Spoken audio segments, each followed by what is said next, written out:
नमस्कार सर्वांना. श्री स्वामी समर्थ. कसे आहात? सगळ्यांना आजचा दिवस आनंदाचा आणि आरोग्यदायी जावोत ही स्वामींचरणी प्रार्थना. तर आज आहे ना बोटनेक ब्लाऊज कसं शिवायचं ते दाखवते. तर बरेच कस्टमरचं आणि काही क्लास केलेल्या ताईंचं आणि मुलींचं बरेच दिवसापासून चाललं होतं की ते मावशी एकदा तरी बोटनेक ब्लाऊज शिवून दाखवा.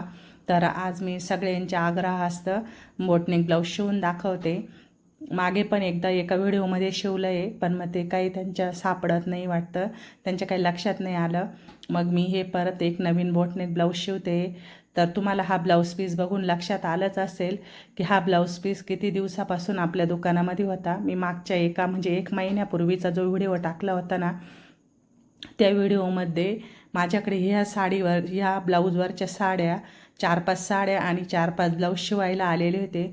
त्यांनी मला एक महिना झाला तर मला साड्या ब्लाऊज टाकले ना, तेव्हाच मला सांगितलं होतं की मला रक्षाबंधनपर्यंत पाहिजे. तर रक्षाबंधनपर्यंत तर झालेच नाही ब्लाऊज. आणि त्या व्हिडिओमध्येच तेव्हा तिथंसुद्धा दिसेल तुम्हाला की हे ब्लाऊज तेव्हा त्या साड्यांवरचे म्हणून. तर त्यातले असे 2 बोटनेक ब्लाऊज होते. तर म्हटलं चला सगळ्यांचं रिक्वेस्ट होती, तर मग मी बोटनेक ब्लाऊज कटिंग केलं.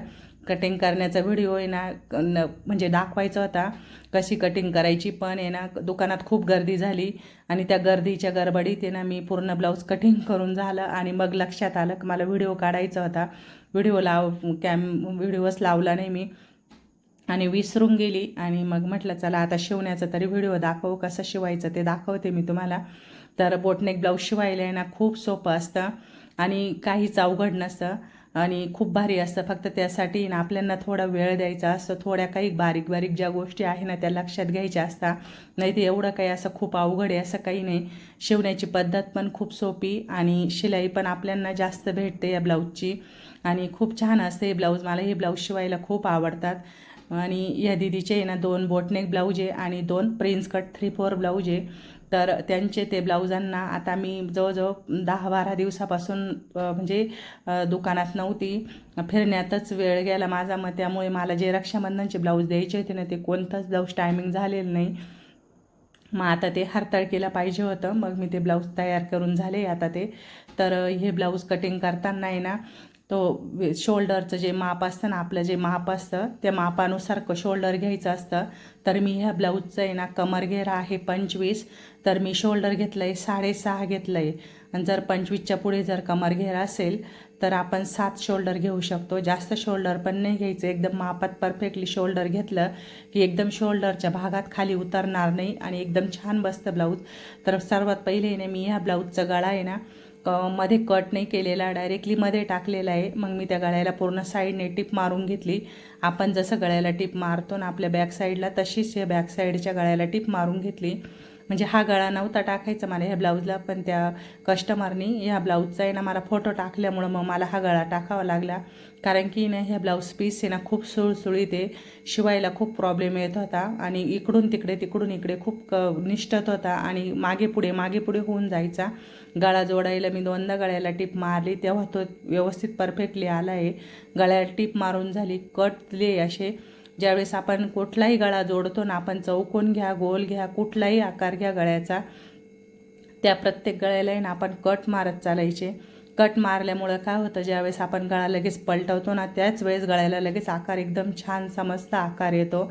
आणि तुम्ही न कट देता आकार बघा येणारच नाही. आणि ज्यावेळेस तुम्ही कट द्याल ना गळ्याला त्यावेळेस आकार खूप सुंदर येतो आणि गळा पलटवता येतो. पलटवल्यानंतर वरून आहे ना दाबटीप द्यायची.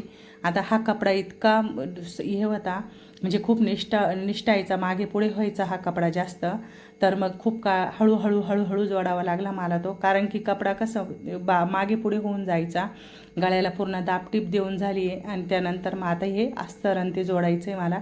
तर साईडने पूर्ण पॅक करून घ्यायचं. साईडने ज्यावेळेस पॅक करत होती ना तर एक कोपरा इकडे कोपरा तिकडे, त्याला ब्लाऊज पीस जर चांगला असेल ना तर एवढा वेळ नाही लागत. याचा ब्लाऊज पीस आहे ना असा चोपडा, असा शाईन कपडा आहे आणि असा खूप निसटतो आहे, त्याच्यामुळे त्याला वेळ लागतो आहे शिवायला. मग मी साईडने पूर्ण लॉक करून घेतला.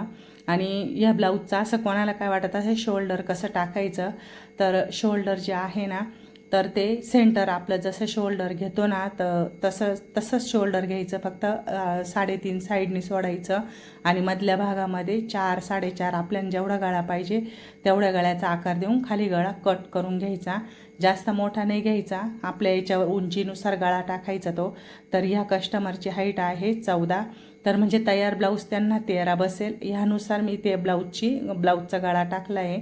आता टक्स वगैरे टाकून झाले आणि बाकी ब्लाऊजांना तरी पलटवता येतं, पण हा गळा असा होता की याला पलटवणं म्हणजे मागचा पुढचा भाग पलटवला गेला असता, पण यांना असा जॉईंट गळा पाहिजे होता. म्हणजे आपण कसं बॅकला बटन वगैरे टाकतो किंवा तिथं नॉट टाकतो किंवा दुसरं काही बनवू शकतो, तसं यांना तसं नव्हतं पाहिजे. मग मी असा गळा टाकल्यामुळं मग मला पाठीच्या भागाला खाली पट्टी लावायला लागली आणि फक्त गळा पलटवून आणि वरच्या गळ्याला मला पायपिंग केली का खूप छान दिसत होतं ते, मस्त. फक्त शिवायला थोडा प्रॉब्लेम येत होता आणि पाठीच्या भागाला पट्टी लावली, अशी पट्टी व्यवस्थित दुमडवून घेतली. ही बाहेरचा जो भाग आहे ना तो आतमध्ये आला नाही पाहिजे, एकदम परफेक्टली पट्टी लावायची. कुठलीही पट्टी लावताना याच गोष्टी लक्षात ठेवा. बोटनेक ब्लाऊज शिवताना एवढं काही अवघड नाही आहे. हे बघा, अशी सरळ सरळ टीप मारून घ्यायची. बघा आता ही झाली आपली टीप मारून. आता हा आकार आहे ना तुम्हाला असा थोडा वाकडा तिकडा दिसत असेल, पण असा खूप छान आला आहे, मस्त आला आहे. ब्लाऊज पीसमुळं तसा वाटतोय, तो असा गोळा गोळा वाटतोय, पण मस्त आला आहे.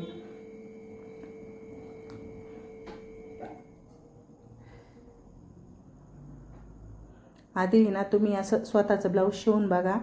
स्वतःचं ब्लाऊज ज्यावेळेस आपण शिवू ना त्यावेळेस आपल्याला पटकन लक्षात येतं आणि चुकलं तरी काही हरकत नाही. थोडंफार असं थोडं शिवून बघायचं. स्वतःचं ज्यावेळेस शिवतो ना ब्लाऊज आणि आपण ज्यावेळेस घालतो ना त्याच वेळेस आपल्याला ब्लाऊजच्या चुका जास्त लवकर लक्षात येतात. त्यामुळे स्वतःचं ब्लाऊज स्वतः शिवून बघा आधी. बोटनेक ज्यांना हौस असेल, ज्यांना आवडत असेल ना बोटनेक ब्लाऊज, त्यांनी नक्की एकदा ट्राय करा. एवढं काही अवघड नाही.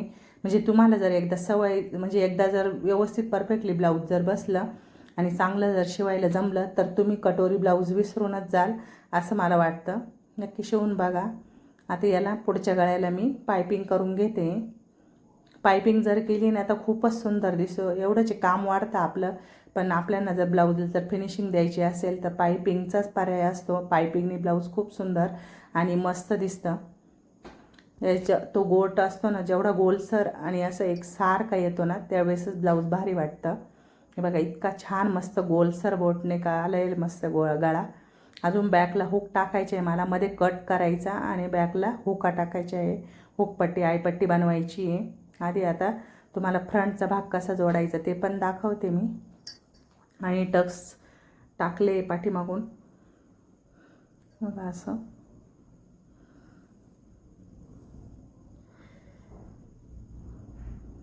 तिथं ते जो गळा आहे ना तिथं आपण पाईपलेस पण लावू शकतो किंवा दुसरी पण काही डिझाईन बनवू शकतो.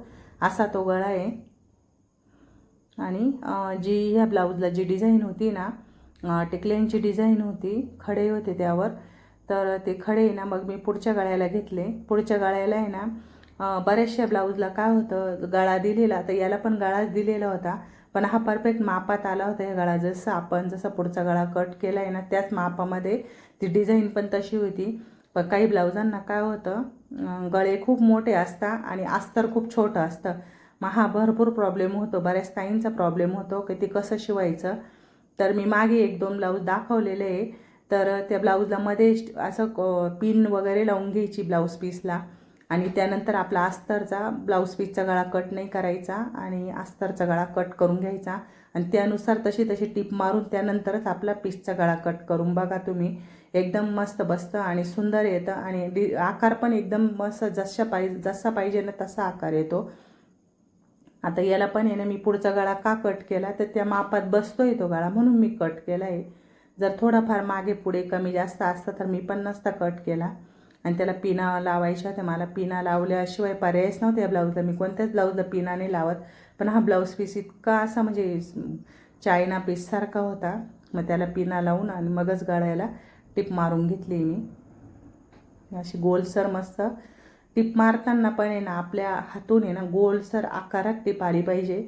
जर का वाकडी तिकडे टीप झाली तर आपल्या गळ्याचा शेप बिघडतो आणि ते वाकडा तिकडंच दिसतं, मग असं गोलसर शेप नाही येणार. मग पिना वगैरे काढून घेतल्या. पिना काढून आणि आपण जशी बॅकला जसे कट मारले होते ना गळ्याला, तसेच याला पण असे छोटे छोटे कट मारून घ्यायचे. कट मारले का त्याचा पण आकार मस्त येतो. आता हा पुढचा भाग जो आहे ना पलटवून घ्यायचा तो. हे ब्लाऊज शिवायला आहे ना फक्त 20 मिनटं लागतात. म्हणजे जास्त काही कटोरी क्रॉसपट्टी हे जोडणं हा प्रकार नसतो ना, त्यामुळे वेळ कमी लागतो. ते एवढंच आहे, माप टू माप जर व्यवस्थित जर बसलं ब्लाऊज तरच परफेक्ट दिसते हे ब्लाऊज. जर काही ब्लाऊजचं पण इकडे तिकडे झालं तर मग ते पण शोल्डर वगैरे इकडे तिकडे भरपूर प्रॉब्लेम जर झाला काही तर ते पण असं चुकतं, मग तिथं पण ब्लाऊज आपलं. तर मी गळ्याला पलटवून घेतला आणि दाबटीप दिली आहे. दाबटीप देताना पण आहे ना अस्तरचा कपडा वरती नाही दिसला पाहिजे आणि ब्लाऊज पीसचा कपडा पण एकदम असा व्यवस्थित दिसला पाहिजे, तशी टीप मारायची. कपडा असं व्यवस्थित दोन्ही पदर सारखे करून टीप मारायची. नंतर मी साईडनी लॉक करून घेते, आता म्हणजे टीप मारून घेते साईडनी. आणि ब्लाऊज पीस कापताना कसं माझं थोडा अर्धा इंच कपडा जास्तच असतो. मग ज्यावेळेस अस्तर आणि ते दोन्ही पार्ट जोडतो ना त्यावेळेस उरलेला कपडा कट करून टाकायचा. आता तुम्ही म्हणाल या ब्लाऊजला टक्स कसे टाकायचे, तर आपण जसं सेंटर घेऊन जसं टक्स टाकतो ना तसेच टक्स टाकायचे. तर आपले सेंटरपासून 3.5 अंतरावर खूण करायची तिथून म्हणजे सेंटरपासून 3.5 आणि आडवं पण 3.5 आणि उभं पण 3.5 घ्यायचा आणि असा प्रिन्सचा आकार द्यायचा.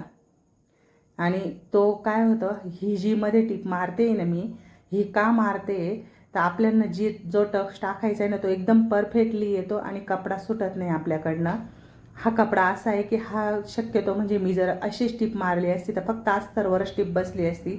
तो जो ब्लाऊज पीसचा कपडा आहे तो टीपमध्ये आला नसता आणि टक्स पण व्यवस्थित पडला नसता. तर तुम्ही ही पण आयडिया एकदम मस्त आहे. आणि तुम्ही हे पण असं टीप मारून जर टक्स टाकून बघा, खूप छान टक्स पडतो आणि खूप मस्त येतो टक्स याने.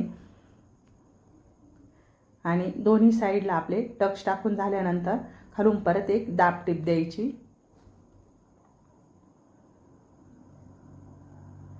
ज्यावेळेस आपण दाब टीप देतो ना तर कपडा उचकता दिसत नाही आणि छान बसतो मस्त. हे बघा, आता हे टक्स असे टाकलेले ना तर इतके छान आले मस्त, त्यांना इतका छान आकार आला आहे ना, असं वाटतच नाही की यांना असं आपण असं वरून कपडा दाबून आणि टक्स टाकला आहे. खूप छान वाटतं आहे. झालं आपलं हे ब्लाऊज तयार.